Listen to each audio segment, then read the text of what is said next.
Hello, welcome students. Myself Neeru Gupta, Associate Professor, Department of Chemistry, Government MS College, Bikaner. बच्चों, हमने अपने पिछले lecture में नया लेसन स्टार्ट किया था। हम बीएससी पार्ट 1 का फर्स्ट पेपर इनऑर्गेनिक केमिस्ट्री पढ़ रहे हैं और हमारी 4th यूनिट का जो फर्स्ट चैप्टर है एस ब्लॉक एलिमेंट्स, वो हम अपने पिछले लेक्चर में स्टार्ट कर चुके हैं, जिसमें हमने एस ब्लॉक एलिमेंट्स का एक इंट्रोडक्शन और एल्कली मेटल्स की फ़िज़िकल प्रॉपर्टीज़ के बारे में काफ़ी डिटेल में डिस्कस किया था। हम अपने आज का टॉपिक जो chemical properties of alkali metals यानी कि क्षारीय धातुओं के रासायनिक गुण, इस पर आधारित है। तो इसमें हम कुछ मेन प्रॉपर्टीज़ के बारे में बात करेंगे कि एल्कली मेटल्स कौन कौन सी केमिकल प्रॉपर्टीज़ को शो करते हैं। तो आइए हम अपना लेक्चर स्टार्ट करते हैं। Chemical properties of alkali metals अर्थात क्षारीय धातुओं के रासायनिक गुण। सबसे पहला जो केमिकल प्रॉपर्टी है उसमें हम बात करेंगे इनकी ऑक्सीजन के साथ अभिक्रिया की। Alkali metals ignite in oxygen and form oxides. Alkali metals oxygen में जल उठते हैं और ऑक्साइड्स बनाते हैं। आप जो रिएक्शन देख रहे हैं उसमें 3 स्टेप्स हैं। पहला, जब मेटल ऑक्सीजन से अभिक्रिया करता है तो सिंपल ऑक्साइड बनाता है जो स्टेबल भी होते हैं। वही ऑक्साइड जब दोबारा ऑक्सीजन के एक्सेस में अभिक्रिया करता है तो परऑक्साइड बनाता है जो हम M2O2 से देख रहे हैं, और M2O2 अगेन ऑक्सीजन के साथ रिएक्ट करके सुपर ऑक्साइड्स बनाता है जो हम MO2 से देख पा रहे हैं। लिथियम के ऑक्साइड्स स्टेबल होते हैं, सोडियम परऑक्साइड बनाता है और बाकी के मेटल्स सुपर ऑक्साइड्स बनाते हैं। एल्कली मेटल्स या क्षारीय धातुओं के ऑक्साइड्स की प्रकृति क्षारीय होती है और इनका क्षारीय गुण लिथियम से सीजियम तक जाने पर बढ़ता है, अर्थात जैसे जैसे आयनिक गुणों में वृद्धि होती है इनके क्षारीय गुण भी बढ़ते जाते हैं। इनके परऑक्साइड्स और सुपर ऑक्साइड्स बहुत अच्छे ऑक्सीकारक होते हैं। सुपर ऑक्साइड्स को यदि डाइल्यूट HCl डाइल्यूट एसिड्स के साथ अभिक्रिया कराई जाए तो ये हाइड्रोजन परऑक्साइड, ऑक्सीजन और हाइड्रोक्साइड्स में बदल जाते हैं, जैसा हम पोटेशियम के सुपर ऑक्साइड की रिएक्शन में देख पा रहे हैं। जल के साथ अभिक्रिया करके ये पोटेशियम हाइड्रोक्साइड बनाता है, इसके साथ हाइड्रोजन परऑक्साइड बनती है और ऑक्सीजन लिबरेट होती है। तो ऑक्सीजन के साथ अभिक्रिया में ये कुछ मेन बिंदु हैं। अब हम बात करेंगे रिएक्शन विद वाटर यानी जल के साथ अभिक्रिया। जल के साथ अभिक्रिया करके एल्कली धातुएं सब हाइड्रोक्साइड्स बनाती हैं और हाइड्रोजन प्राप्त होती है या मुक्त होती है।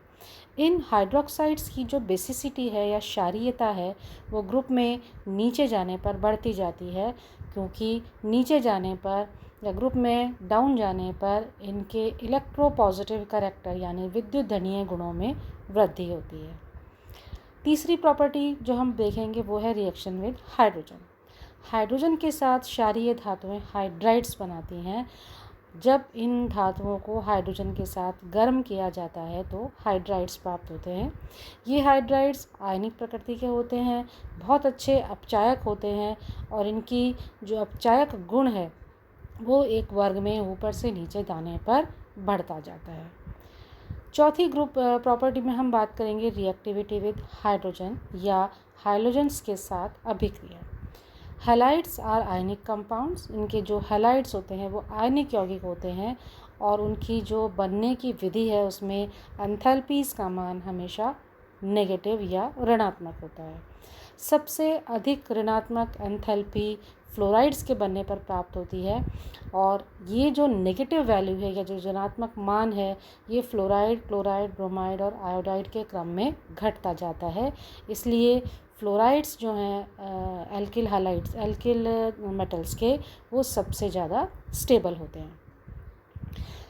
इसी गुण में आप ये देख पाएंगे कि जो लिथियम का फ्लोराइड है वो पानी में इनसॉल्युबल है, अविलेय है, क्योंकि उसकी लैटिस एनर्जी या जालक ऊर्जा का मान बहुत ज़्यादा होता है। और जो सीजियम का आयोडाइड है वो पानी में इनसॉल्युबल या अविलेय है, क्योंकि उसकी हाइड्रेशन एनर्जी का मान बहुत कम होता है। बचे हुए जो हैलाइड्स हैं सोडियम, पोटेशियम, ये सब पानी में सॉल्युबल होते हैं।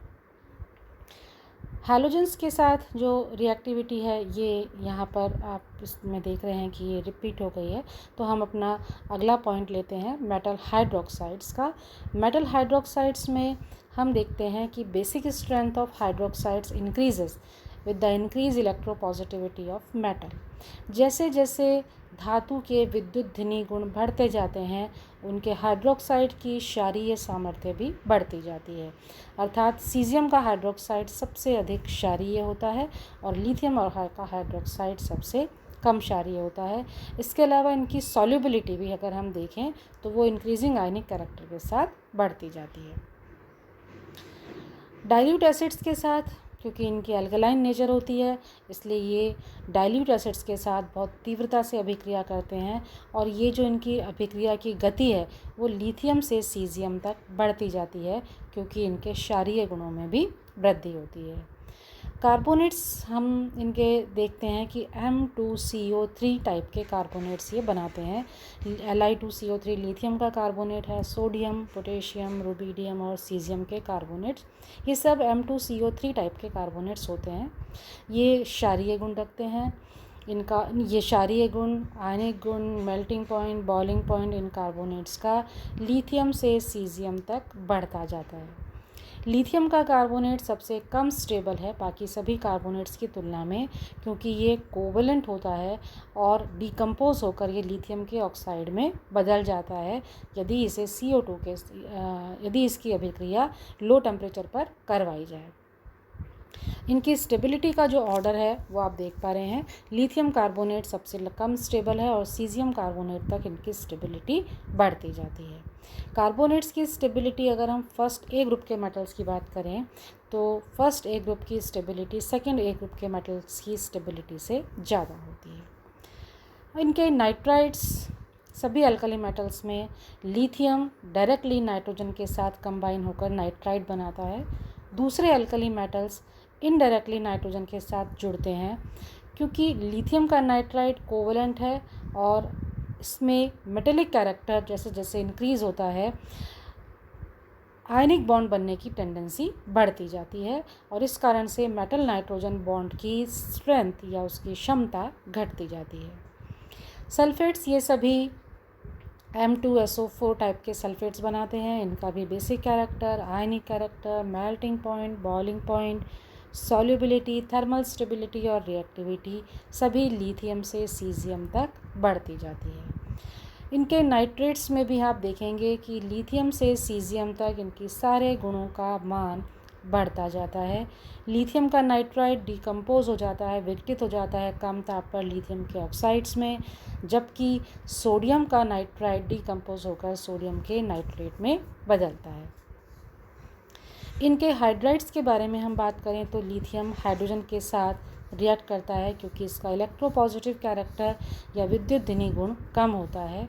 लिथियम लेस इलेक्ट्रोपॉजिटिव है इसलिए इसकी थर्मल स्टेबिलिटी भी ज़्यादा होती है। तो लिथियम का हाइड्राइड सब थर्मल स्टेबल ही है, सबसे अधिक होता है। उसके बाद NaH, KH, RBH और CSH की स्टेबिलिटी का ऑर्डर हमें प्राप्त होता है। इनके बाइकार्बोनेट्स की हम बात देखें तो ये MHCO3 टाइप के बाइकार्बोनेट्स बनाते हैं और इनके भी बेसिक गुण, आयनिक गुण, मेल्टिंग और बॉइलिंग पॉइंट, इनकी रिएक्टिविटी, थर्मल स्टेबिलिटी सभी लिथियम से सीजियम तक बढ़ती जाती है। ये सभी धातुएं अमलगम बनाती हैं मरकरी के साथ और दूसरे धातुओं के साथ मिलकर ये अलॉयज़ बनाती हैं या मिश्र धातुएं बनाती हैं। तो ये वो कुछ गुण हैं जो हम अल्कली मेटल्स के केमिकल प्रॉपर्टीज़ या उनके रासायनिक गुणों में शामिल कर सकते हैं। तो अल्कली मेटल्स का या क्षारीय धातुओं का इंट्रोडक्शन, उनकी इलेक्ट्रोपॉजिटिविटी, उनके बिहेवियर, उनकी फ़िज़िकल प्रॉपर्टीज़ और उनकी केमिकल प्रॉपर्टीज़ को आज हम यहाँ पर समाप्त करेंगे। हम अपने अगले टॉपिक में अल्कलाइन अर्थ मेटल्स के बारे में बात करेंगे। हम उनकी फ़िज़िकल और केमिकल प्रॉपर्टीज़ देखेंगे और फिर कुछ धातुएं जो कि अल्कली और अल्कलाइन अर्थ मेटल्स दोनों में शामिल हैं उनका रोल हमारे बायोलॉजिकल सिस्टम में क्या है वो इस टॉपिक का एक इंटरेस्टिंग पार्ट होगा। उसके बारे में हम अपने अगले लेक्चर में बात करेंगे। तब तक के लिए आप सभी का धन्यवाद।